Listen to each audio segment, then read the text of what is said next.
자존감 그려드리는 멘탈 케어예요. 혹시 심한 긴장감을 느껴보신 적이 있나요? 손과 발이 떨리고 머리가 새하얘지면서 술을 마신 것도 아닌데 몸과 마음이 이상하게 정상적일 때와 다르게 작동하죠. 마치 내 원래 영혼은 빠져나가 버리고 뒤에서 정체 모를 또 다른 존재가 나를 꼭두각시 인형 다루듯이 내가 조종당하는 것 같아요. 또한 긴장을 하면 할수록 긴장하고 있는 내 자신을 보며 더욱 어찌할 바를 모르고 스스로를 자책하기도 하죠. 이 느낌이 심해지면 심해질수록 긴장보다는 공포에 더 가까운 느낌을 받기도 해요. 사실 긴장하는 자신을 발견한다 하더라도 자신을 자책하거나 잘못된 것으로 여길 필요는 없어요. 긴장하지 않는 사람은 없을 거예요. 현재 유튜브에서 엄청난 인기를 끌고 있는 채널인 워크맨의 진행자 장성규 아나운서를 아실 거예요. 이 채널의 인기 비결 중 하나는 장성규 아나운서의 재밌는 입담과 진행력이라는 것에 공감하실 거예요. 하지만 이런 장성규 아나운서에게 심각한 카메라 울렁증이 있다고 한다면 이 사실을 믿으실 수 있겠어요? 장성규 아나운서의 저서 내 인생이다 인마에서 나온 이와 관련된 내용 중 일부를 정리해보았어요.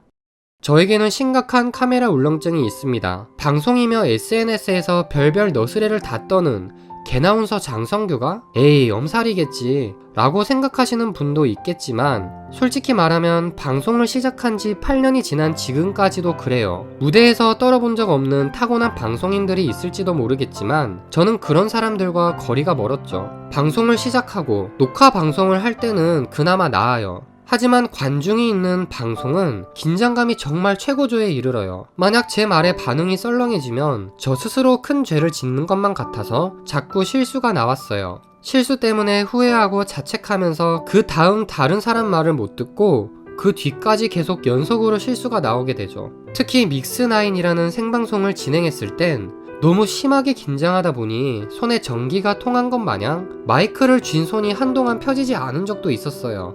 긴장감을 풀기 위해 심호흡도 하고 마인드 컨트롤도 해보았지만 소용이 없었어요. 결국 제가 다양한 노력과 고민 끝에 제가 찾은 긴장 해소법은 무한 연습이었어요. 셀 수 없이 연습하면 머리로 생각하지 않아도 입이 기억하고 저절로 말이 나오더라고요. 신입사원이라는 오디션에 참가했을 때도 실전 무대에서 너무 떨렸지만 화면에 나온 저는 반사적으로 마치 입력된 기계처럼 연습했던 것들을 말하고 있었어요. 연습으로 나만의 무기를 만들고 그 무기를 내놓았을 때 반응이 좋으면 긴장이 풀어졌어요.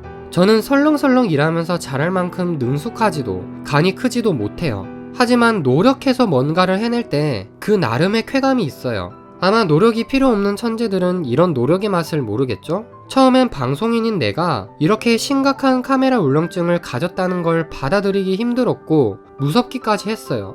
하지만 이제는 그 압박을 이겨냈을 때 오는 더 큰 성취감을 아니까 어떻게든 버틸 수 있게 되었어요. 그래, 나는 긴장을 잘하는 사람이야.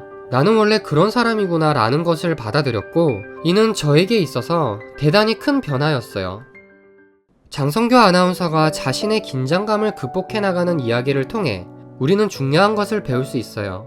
첫 번째, 긴장을 아무리 스스로 컨트롤할 수 없다고 하더라도 그 상황에 대한 연습이 되어 있는 것과 연습이 되어 있지 않은 것은 매우 다르다는 것이고 오히려 그 반복 연습했던 무기들을 꺼내 놓으면서 긴장된 상황을 극복해 나가는 과정에서 오히려 성취감을 얻고 일의 원동력을 얻을 수 있다는 것. 두 번째, 자신이 방송인인데도 카메라 울렁증이 심하다는 사실에 대해서 받아들이기가 결코 쉽지 않았겠지만 결국에는 그래, 나는 원래 이런 사람이야. 긴장하는 게 잘못된 것도 아니고 그렇다고 돌파구가 없는 것도 아니잖아 와 같은 태도로 자신을 있는 그대로 받아들이고 돌파구를 향해 노력하면서 지금 현재는 많은 사람들에게 재미를 선사하는 최고의 방송인으로 거듭났다는 점에서 자신감이 위축되어 있는 많은 사람들에게 힘과 희망이 될 수 있어요. 당신도 긴장되는 상황이 찾아왔을 때 너무 스스로 위축되지 않으셨으면 좋겠어요. 그리고 이 영상이 조금이나마 당신에게 도움이 될 수 있으면 좋겠네요.